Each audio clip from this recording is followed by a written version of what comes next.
भक्त गोरा भार विठ्ठल विठ्ठल हरि विठ्ठल भक्ति हरि प्रेम जोड़ हो पंथी भक्ति हरि प्रेम जोड़ हो पंथी भक्ति हरि प्रेम जोड़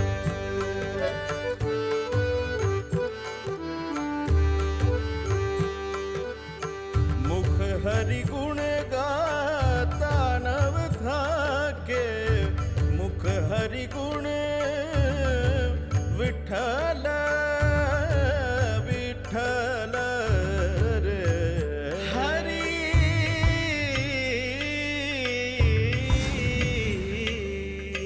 मुख हरि गुण गाता नव थाके मुख हरि गुण गाता नव थाके हरि श्रवणे श्रुति चोर हो पंथी हरि श्रवणे श्रुति चोर हो पंथी भक्ति हरि प्रेम जोड़ हो पंथी भक्ति हरि प्रेम जोड़ हरि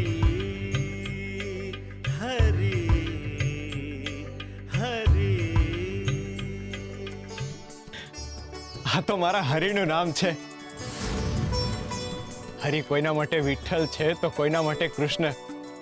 હરિ સર્વસ્વ છે. હજારો નામ છે એના, પણ છે તો એકનો એક જ ને, મારો વિઠ્ઠલ, મારો કૃષ્ણ, મારો ગોપાલ. હરે કૃષ્ણ હરે કૃષ્ણ. સુંદર, અતિ સુંદર, અદ્ભુત. અદ્ભુત.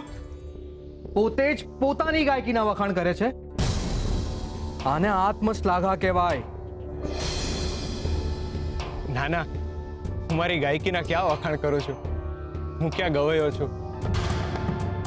હું તો વખાણ કરું છું આ અદ્ભુત ભજનના. કેટલા સુંદર શબ્દો છે આના. અવાજ પણ શબ્દો સાથે ભળીને સંગીત બની જાય છે. આ ભજન હારે મારો ખૂબ જૂનો સંબંધ છે. નાનપણમાં બાપાએ મને એકવાર સંભળાવ્યું હતું. એમને ક્યાંકથી સાંભળ્યું હતું, ત્યારે એમના મનમાં વસી ગયું હતું. પણ છે જેવું કાનમાંથી જઈને હૃદયમાં વસે ને, એવું આ સુંદર ભજન. અભંગ.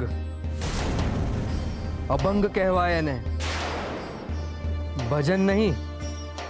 આ તો અભંગ પણ કહેવાતું હશે, પણ છે તો મારા હરિની સ્તુતિ ને. જેમ હરિને વિઠ્ઠલ કહેવાય, કૃષ્ણ કહેવાય, એમ ભજનને અભંગ કહેવાતું હશે. જે કહેવાય પણ મનને તૃપ્ત કરે છે એવા શબ્દોને આ સંગીત છે. બાપાએ જી દીથી ગાયું છે ને, એ દીથી મારા મનમાં કોતરાઈ ગયું છે. એટલે જ તો તમારી અરે હાથમાં હાથ પુરાવી એકો ને હરીને આટલું સારી રીતે હમરી હેકો. આને સાદમાં સાદ પુરાવ્યો ના કહેવાય. આ અભંગનું નિર્માણ મેં કર્યું છે.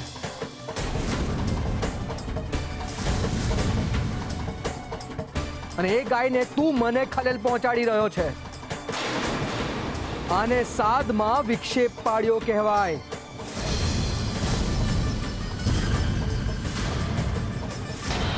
હરી હરી હરી એટલે તમે એમ કહો છો આ ભજનનું નિર્માણ તમે કર્યું છે? ના ના ના, તમે આવું કઈ જ કઈ રીત ના શકો. આ તો અશક્ય છે. અરે આ ગોરા શું બોલી રહ્યો છે? સાવ બોટ છે, એને ખબર નથી પડતી કે કોની હારે વાત કરી રહ્યો છે. અરે એની મૂર્ખાઈમાં સંતનું અપમાન કરી રહ્યો છે. કોઈ એને કહો કે બોલવાનું બંધ કરે. બેટા, આ સંત સિદ્ધેશ્વર છે. મહારાજ, તમારા ચરણોમાં હરિભક્તના પ્રણામ છે. સંત તો સત્યનો અવતાર હોય છે. સંતને સંસારના હંધાઈ સત અસતની જાણ હોય છે. તો તમે જ કહો, હા ભજન એટલે કે હા અભંગનું નિર્માણ તમે નથી કર્યું ને?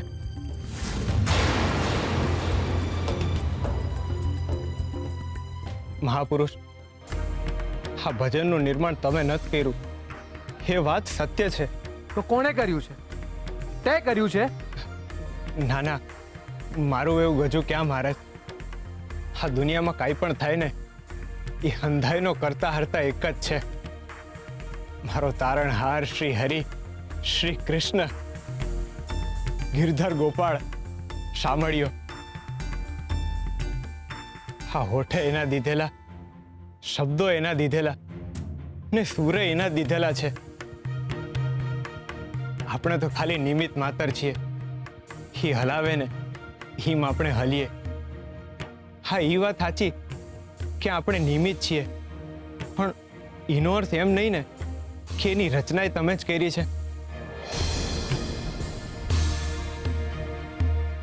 હરિની ઈચ્છા વિના તો એક અવાજ ન નીકળે, તો આટલી મોટી રચના તો બહુ દૂરની વાત છે. જેમ હું માટીને અડું ને હરિ મારી માટીને માટલું બનાવી દે ને, એ જ રીતે હવે માટી એમની હાથે એમને આપેલા, તો મારે એમ તો ન કહેવાય ને કે માટલા મેં બનાવ્યા. માફ કરજો સંતશ્રી, આપને આ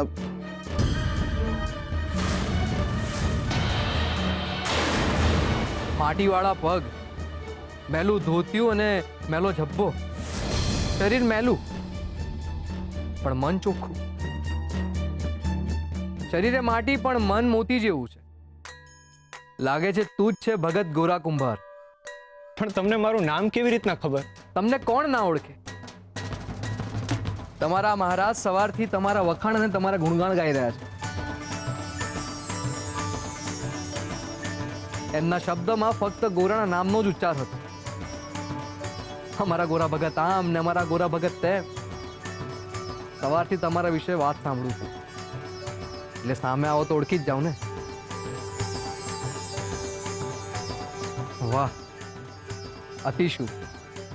મહારાજ, મને મારો યોગ્ય ઉમેદવાર મળી ગયો છે. ઉમેદવાર? હા ગોરા, સંત શ્રી સિદ્ધેશ્વરી લખી રહ્યા છે અને એ પૂર્ણ કરવા માટે એમને મદદની જરૂર છે. પણ એમાં હું મદદ કરી શકું? હું તો તમે કહ્યું એમ જ મદદ તો હરિ કરવાનો છે ને. આપણે તો બસ નિમિત્ત માત્ર છીએ. મેં સિદ્ધેશ્વરીમાં ઘણા આધ્યાત્મિક પ્રશ્નોના જવાબો લખી નાખ્યા છે, પણ એટલે તમે કીધું એમ મને વિઠ્ઠલે બધા જ પ્રશ્નોના જવાબો આપી દીધા છે.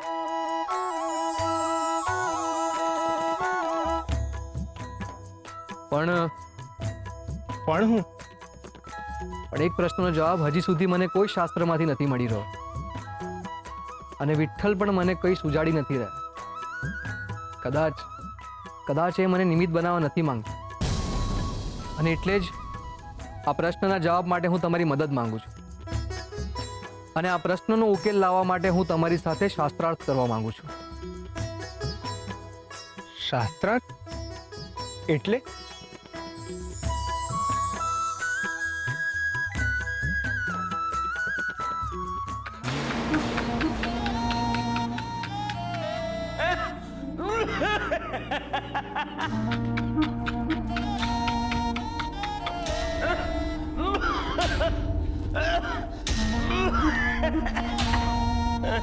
હું સાચું જ કહું છું, સંત સિદ્ધેશ્વર ગોરા સાથે શાસ્ત્રાર્થ કરવા માંગે છે. એની પાસેથી સવાલોના જવાબ લેવા માંગે છે. પણ મજાની વાત એ છે કે ગોરાને શાસ્ત્ર એ શું એ જ ખબર નથી.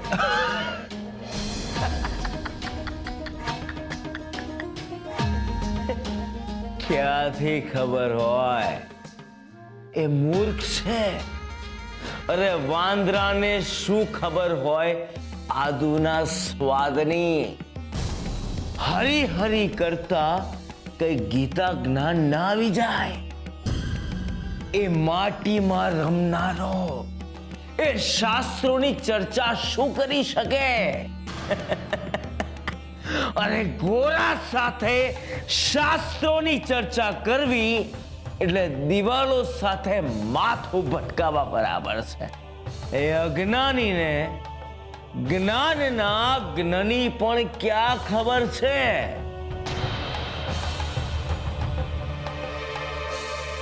હું અહીંયા વામકુક્ષી કરવા આવ્યો અને એને એક સંતનું સ્વાગત પણ કરી નાખ્યું, એ પણ મારા વગર. અને તું આ વાત મને છેક અત્યારે કરે છે? એક જ્ઞાનીનું સ્વાગત બીજા જ્ઞાનીએ જ કરવું જોઈએ. પણ બાપા કોઈને યાદ જ ના આવ્યું. સંત જેવા મંદિરમાં આવ્યા એવા જ બોલવા લાગ્યા, ગોરા ક્યાં છે, ગોરા ક્યાં છે? એમણે એકે વાર ન કીધું કે મંદિરના પૂજારી બાપા ક્યાં છે.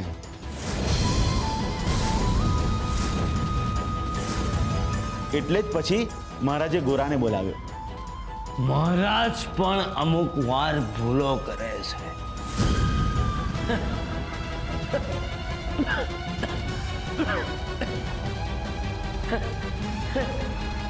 મહારાજ, અરે એવા સંતની સામે મારા જેવા જ્ઞાનીને મુકાય તો શાસ્ત્રાર્થ થાય.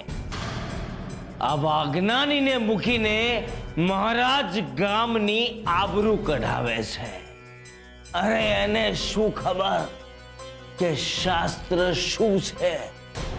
એ તો ખોટી ખોટી બળબડ કરીને સંતનું માથું ખાઈ જશે. હું નથી એટલે નિસંદેહ કોઈએ એ સંતનું સ્વાગત પણ નહીં કર્યું હોય. હું જઈશ ને પછી એક સંતને શોભે એવું સ્વાગત હું કરીશ. ટીમલા, આ ફળ ફૂલ લઈ લે. આપણે એમને શોભે એવી આગતા સ્વાગતા કરીએ અને બતાવીએ બધાને કે આ માધવપુર ગામનો સાચો જ્ઞાની અને વિદ્વાન કોણ છે. આ ગોરાના ગાંડપણની સામે મારું જ્ઞાન કેટલું સવાયું છે એની બધાને સમજ પડી જશે. શ્રી હરિ નમો નારાયણાય. શ્રી હરિ નમો નારાયણાય. બંશ્રી, હું શાસ્ત્રાર્થ માટે યોગ્ય વ્યક્તિ નથી. ના મને ધર્મનું જ્ઞાન છે, ના હું શાસ્ત્ર ભણેલો છું. ભક્તિના નામે મને ખાલી એક જ શબ્દ આવડે, શ્રી હરિ.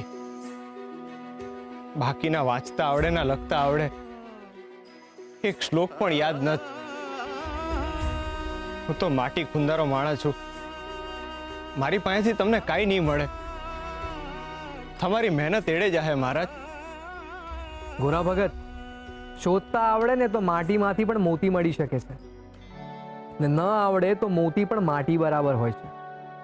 મને માણસની અંદરના મોતીની પરખ કરતા આવડે છે. હું પણ વિશ્વાસ મૂકીને પ્રયત્ન કરું છું કંઈક મેળવવાનો. તો તમે મન મૂકીને પ્રયત્ન કરો કંઈક આપવાનો. કારણ કે મરજીવો અને દરિયો બેવ રાજી હોય તો મોતી દૂર નથી રહેતું. સંતશ્રી, તમે મારા ઉપર કંઈક વધારે પડતો જ ભરોસો રાખી રહ્યા છો. ભરોસામાં માપ ના હોય ભગત, એ તો અમાપ છે, અને એટલે જ એને ભરોસો કહેવાય છે. અને એમ પણ પારખવા માટે પ્રયત્ન તો કરવા જ પડે ને ભગત. હું મારી બાજુથી પ્રયત્ન કરીશ તો કંઈક મેળવી શકીશ. તમે તમારી બાજુથી પ્રયત્ન કરો.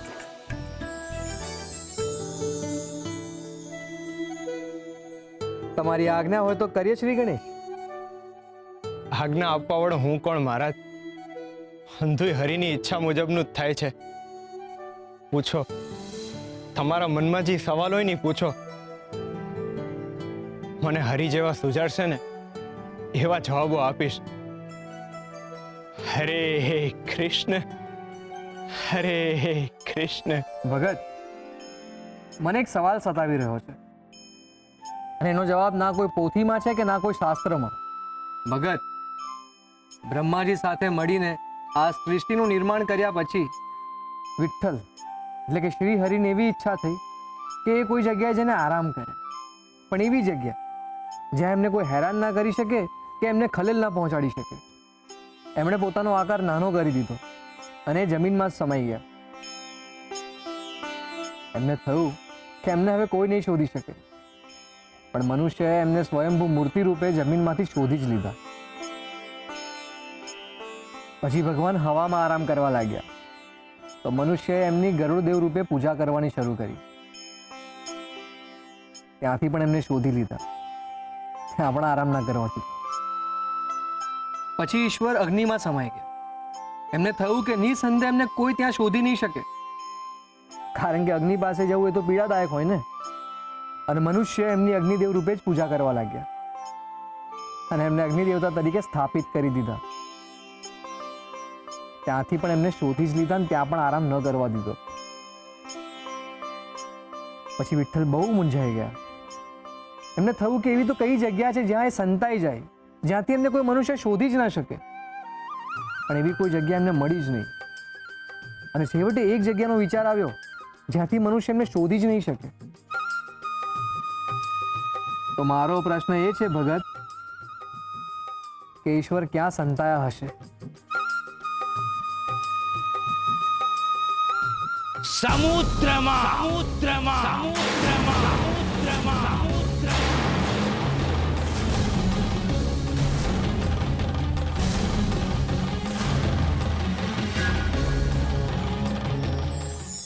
જાકારો. આવકારો એ આપણા જીવનનો સૌથી પહેલો શુભ ગુણ છે. કોઈ આંગણે આવીને ઊભું રહે અને આપણે એને મીઠો આવકારો આપીએ, એ આપણા સંસ્કાર છે. બારણે આવીને ઊભો રહેનાર સારો છે કે ખરાબ, દોસ્ત છે કે દુશ્મન, એ પછી નક્કી થાય છે. પહેલાં એને મીઠો આવકાર આપવામાં આવે છે. એને આપણા ઘરમાં બોલાવવામાં આવે, એ જ આપણી સભ્યતા અને આપણા ધર્મની સાચવણી છે. પરંતુ ક્યારેક આવા સંસ્કારી મનુષ્ય પણ પોતાના સંસ્કારોને ભૂલીને જાકારો આપી દેતા હોય છે. ત્યારે આવા મનુષ્ય કાં તો ખૂબ મોટી પીડામાંથી પસાર થઈ રહ્યા હોય છે, કાં તો અંદરથી અત્યંત દુઃખી હોય છે. હજારો વાર જેણે પ્રેમથી આવકારો આપ્યો હોય, એ જો ક્યારેક ભૂલથી જાકારો આપે તો એને અપમાન ન ગણવું. એની પીડાને માન આપીને એને માફ કરી દેવું, એ પણ એક આવકારો જ છે. જો કોઈ આપણે આંગણે આવે તો તમે કેમ આવ્યા છો એવું ન પૂછવું જોઈએ, ને એમની સાથે બેસીને ખાવાનું ખાવું જોઈએ. અને જ્યારે એ જાય ત્યારે એમને જાપા સુધી મૂકવા પણ જવું જોઈએ. એને મીઠો આવકારો કહેવામાં આવે છે.